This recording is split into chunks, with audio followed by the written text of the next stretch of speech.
Assalamualaikum warahmatullahi wabarakatuh dan salam sejahtera Cikgu Al ucapkan kepada murid-murid tahun 5 Cikgu Al pada hari ini.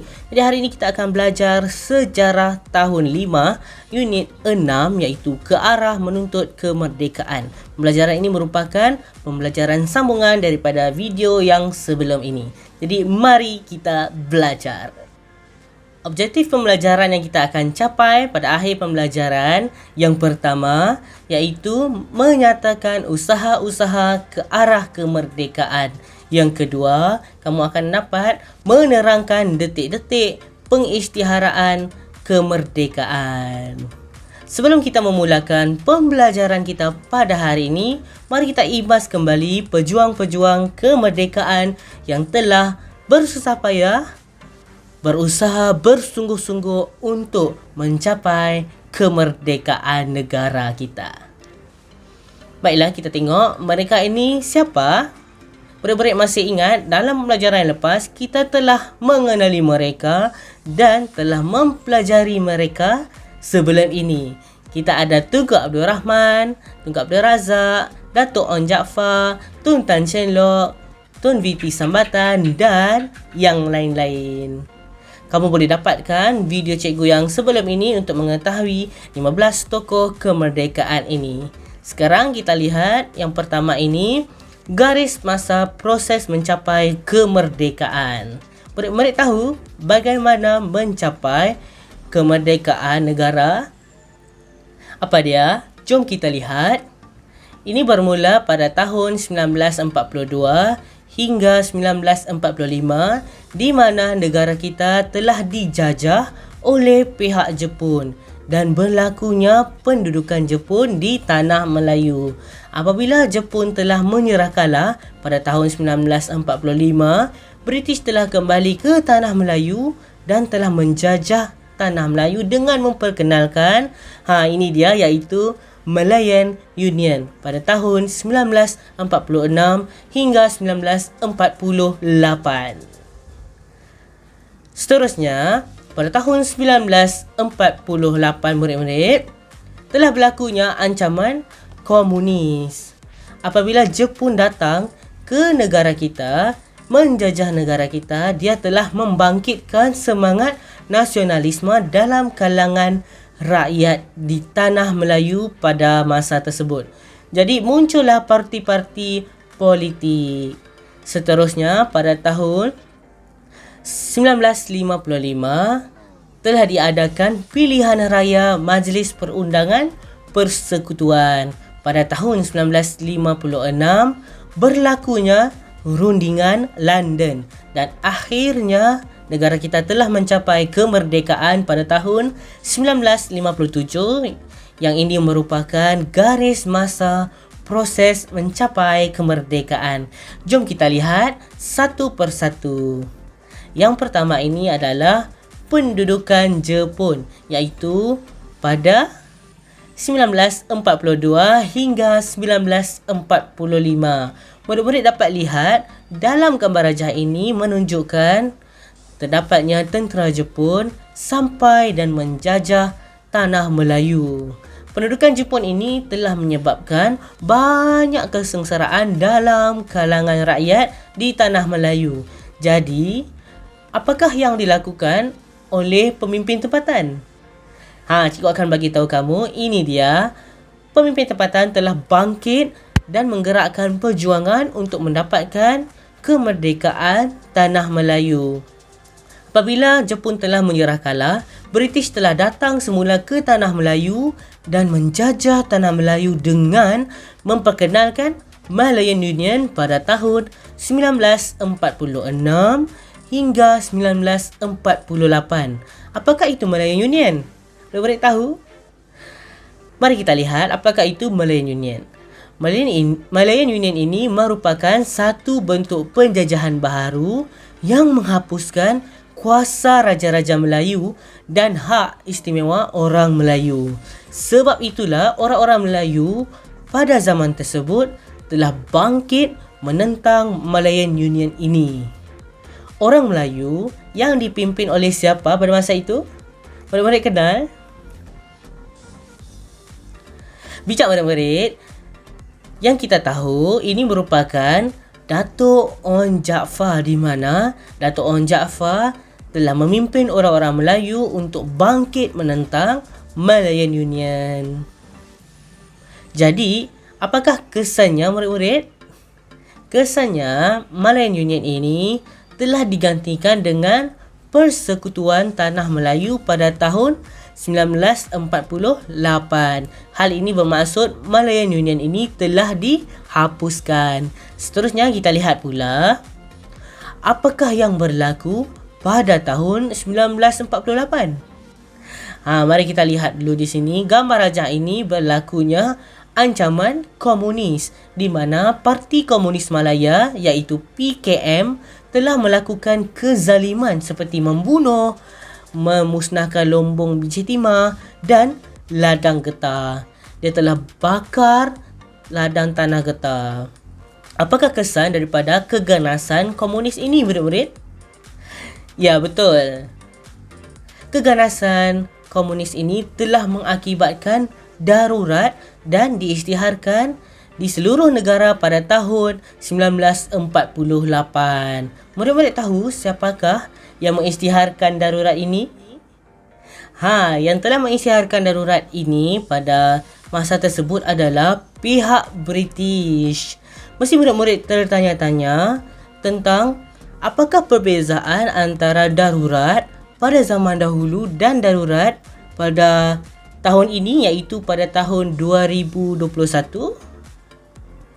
Mesti murid-murid tertanya-tanya, betul? Bezanya adalah darurat di Tanah Melayu yang diisytiharkan oleh pihak British pada tahun 1948 itu adalah untuk menangani pemberontakan komunis. Dia nak hapuskan komunis, sebab itulah dia isytiharkan darurat. Jadi bezanya dengan darurat yang diisytiharkan pada zaman kini, iaitu pada tahun 2021, ialah proklamasi darurat yang dilaksanakan sehingga Ogos 2021 sebagai langkah produktif untuk membendung wabak COVID-19 di negara kita. Itulah antara perbezaannya apabila darurat telah diisytiharkan pada tahun 1948. Tuanku Abdul Rahman sebagai Ketua Menteri pada masa tersebut yang mewakili pihak perikatan telah berunding dengan pihak komunis, iaitu dikenali sebagai rundingan baling. Apakah hasil daripada rundingan baling tersebut? Rundingan tersebut gagal dan tidak dapat mencapai kata sepakat antara pihak komunis dan pihak perikatan pada masa tersebut. Akhirnya, darurat telah diisytiharkan tamat pada tahun 1960.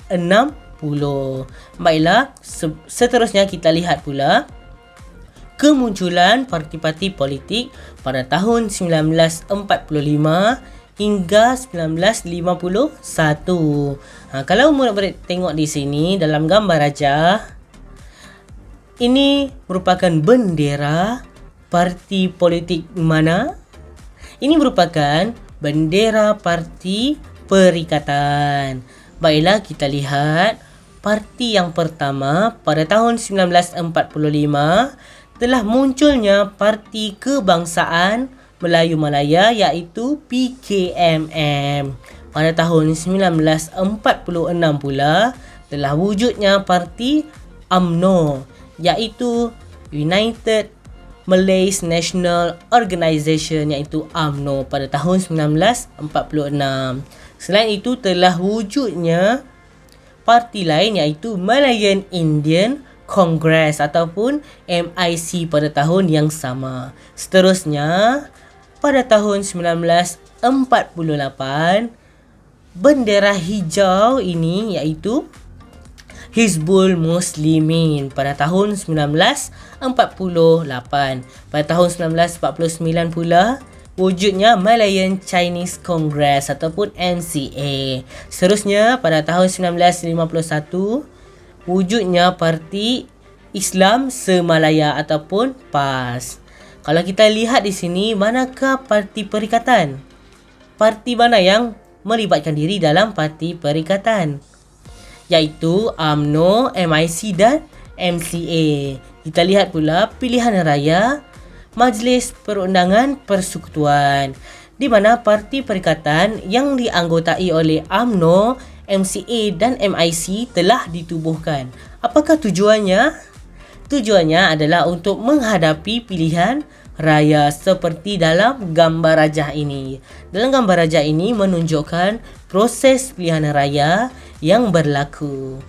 Baiklah, setiap parti politik yang mewakili setiap kaum, iaitu Melayu, Cina dan India, dan UMNO mewakili parti politik Melayu, dan MCA mewakili parti politik Cina, dan MIC iaitu untuk yang mewakili masyarakat India. Apakah keputusan pilihan raya pada zaman tersebut? Parti Perikatan telah menang dalam pilihan raya tersebut. Jadi, Ketua Menteri yang telah dilantik pada masa tersebut adalah Tunku Abdul Rahman. Apabila Tunku Abdul Rahman telah dilantik sebagai Ketua Menteri, pihak perikatan ini telah berunding dengan British untuk mendapatkan kemerdekaan bagi tanah Melayu. Baiklah, kita tengok pula rundingan London pada tahun 1956. Rundingan London ini diwakili oleh Wakil Raja-Raja Melayu dan Wakil Parti Perikatan dan telah berangkat ke London. Apakah tujuannya?